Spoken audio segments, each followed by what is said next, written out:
Hello everyone, welcome back to the Lee County Library Science Club. It's great to have you with us again. Just want to remind you, please make sure you have your parents' permission and some supervision when you're doing these experiments with us. Now this week, we are going to do something really cool. We are going to create our very own handheld magnet. Just please make sure not to use it to try to overthrow human society or something crazy like that.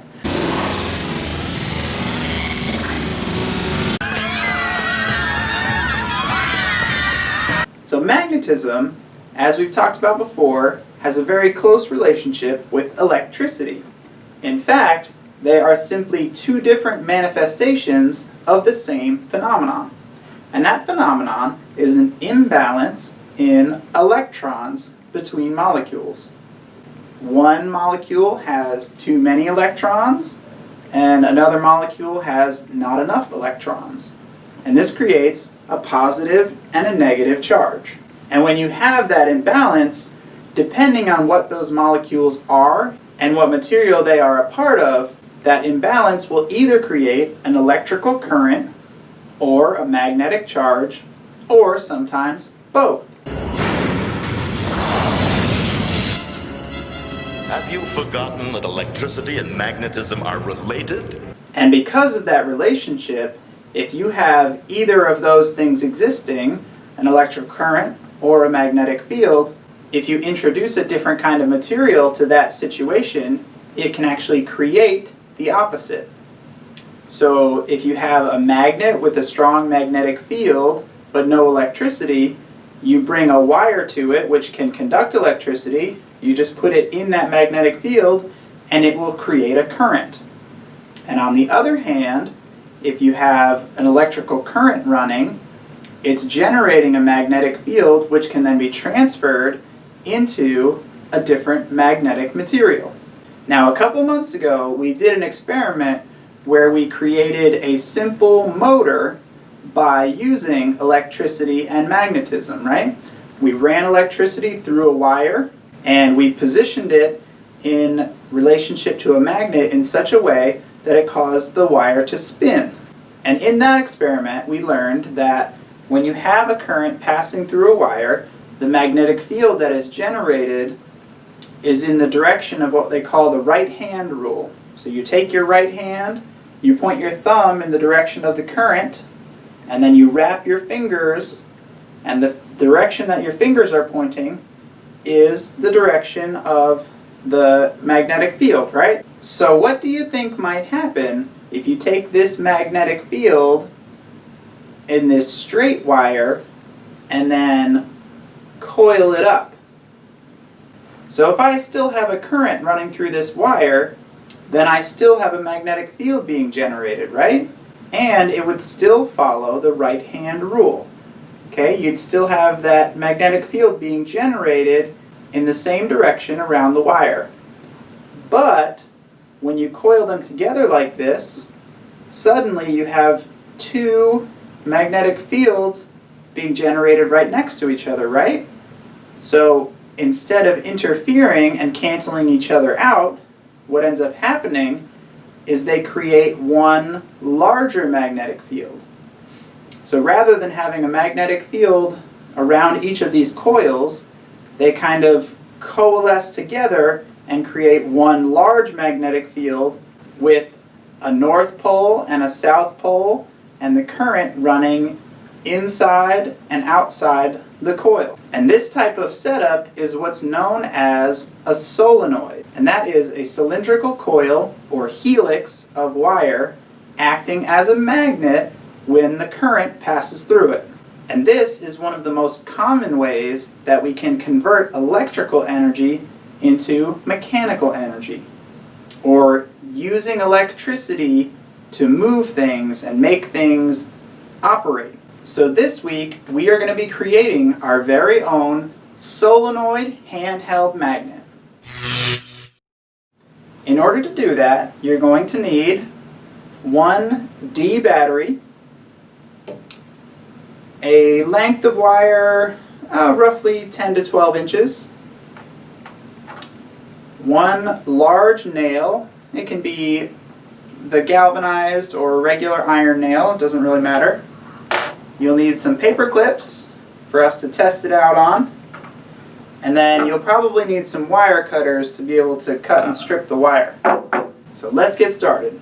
So the first thing we're going to do is take our wire cutters and you're going to strip about 1/2 inch of the insulation off of the end of the wire. And please make sure the wire you use is insulated and is in the 16-18 gauge range.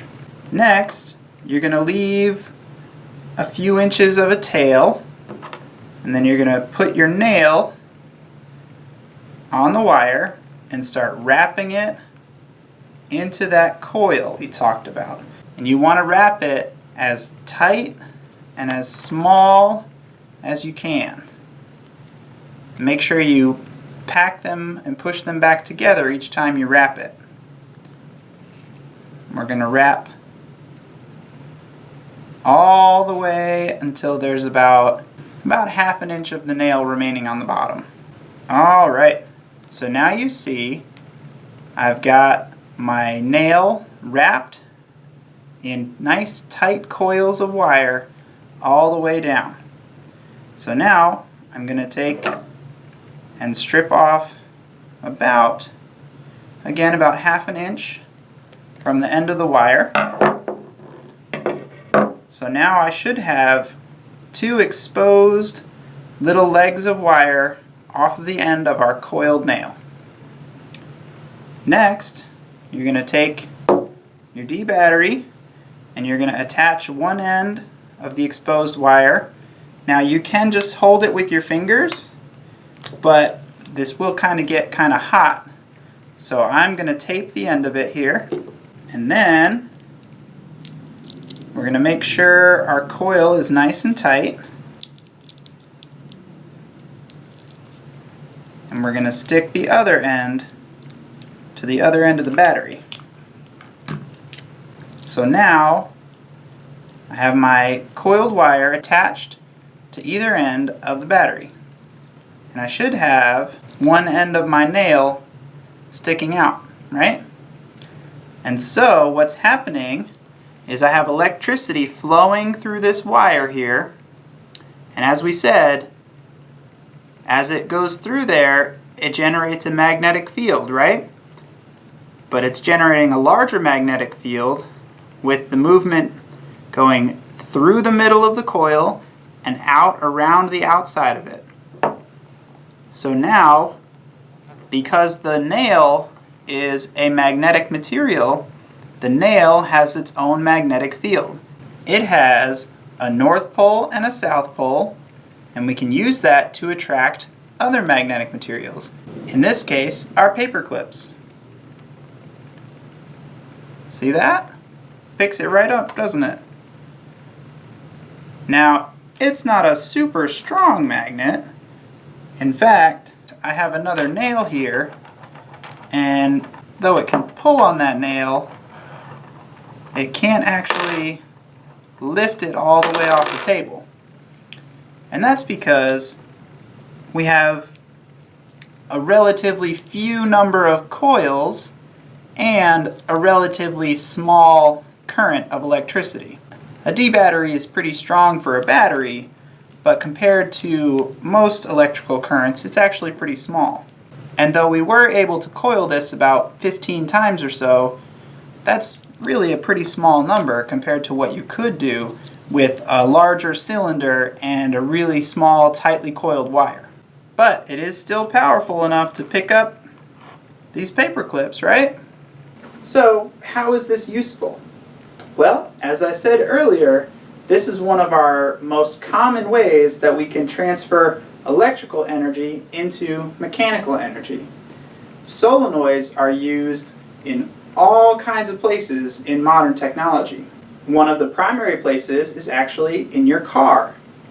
It can be used to help with your ignition, the gearbox controls, a lot of your internal controls like your air conditioning or other automatic controls.